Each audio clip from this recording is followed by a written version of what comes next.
in a room, not arguing about the little micro. I've been libertarian now for going on close to 10 years.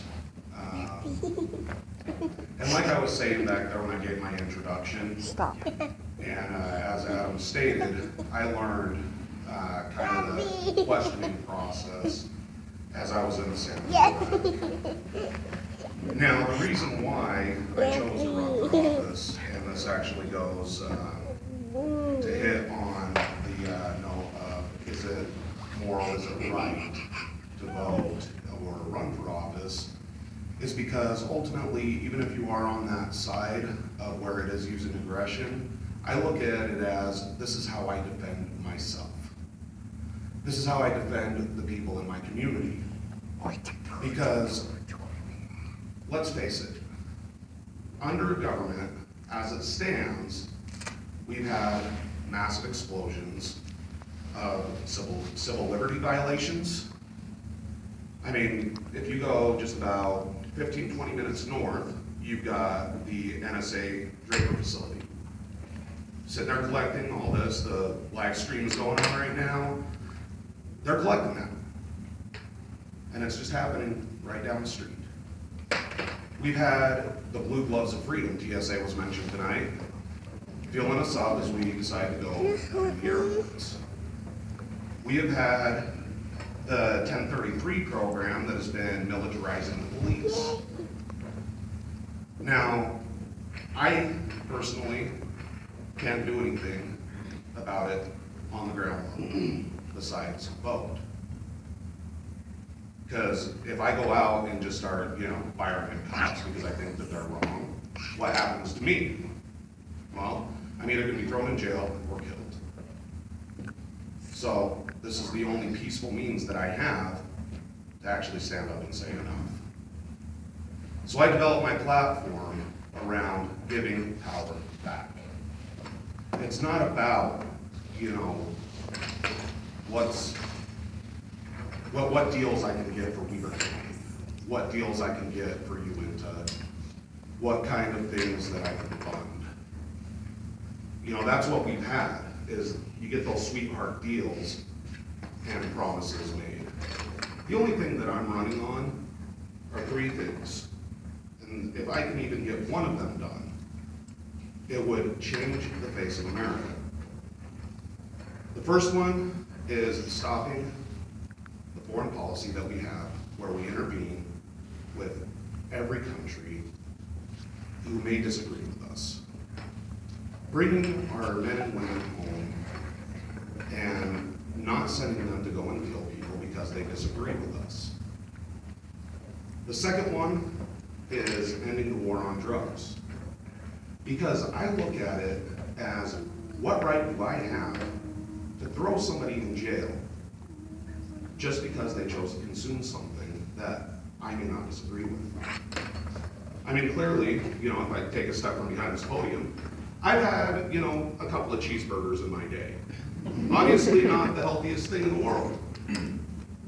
Some people, they disagree with my lifestyle choices. Should I be thrown in jail for the cheeseburger eating? It's unhealthy. Some drugs are unhealthy. But that's not my decision to make.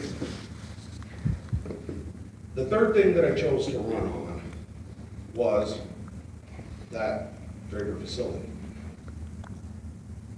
I need it shut down because we should not be worried about what somebody else is doing on their phone. If a crime happens, you can defend yourself. But if there's been no crime, there's no reason to sit there and monitor what someone else is doing. So those are the stances that I took, that I focus on in my campaign. And the whole reason why I built it up this way is because ultimately, if there is going to be a gun, because I'm sure even in the most anarchist society, there's going to be a group of 5 or 6 people that are going to say, hey, you know what, you're a little bit better than I am at certain things. Can I have you go and negotiate? Here's a little bit of money. go negotiate to get this road paved. So yeah, it's still possible that it could exist in those small forms. But what power does government have that an individual does not? And so that's the way that I'm looking at governance. So if I cannot go to my neighbor and say, I need you to go and pay him, and if you don't, I have a gun, and I'm going to use this gun to shoot you because he's having some medical problems. Now I can take my own wallet out and go to my other neighbor and hand him some money and say, hey, I know you've been on hard times, here's some stuff for your bills. I hope this helps. But I can't go over with the gun to my neighbor on the other side and say, you're doing to help him too. And that's what we've been doing. And we have to speak truth to this message in everything we do. Now, the election season is almost over. In truth, the likelihood is I won't be elected. Every year that I've run, I've done a little bit better than before. And libertarians all across the nation have done a little bit better than before. But what happens after November 8th is more important than any of that. What are you going to do after Election Day? We have the ability to grow, build, and create like never before. So when we look at what can we do? Well, we can start growing our own gardens. Start taking the farm subsidies out of the question. We can start civil disobedience in small ways. Somebody said you can't put a sign in your yard, and they call themselves city council, put the sign in your yard. What are they gonna do? They're gonna take it away, you're gonna put it right back. They're gonna come and tell you, your grass is a little bit too long. So they're gonna put a little sticky note on your door, and then they're gonna threaten you with a fine. And then eventually you may be fined. But imagine if everybody started doing this, and we started convincing the enforcement officers, hey, you've got about 500 more houses to go that you gotta put these sticky notes on.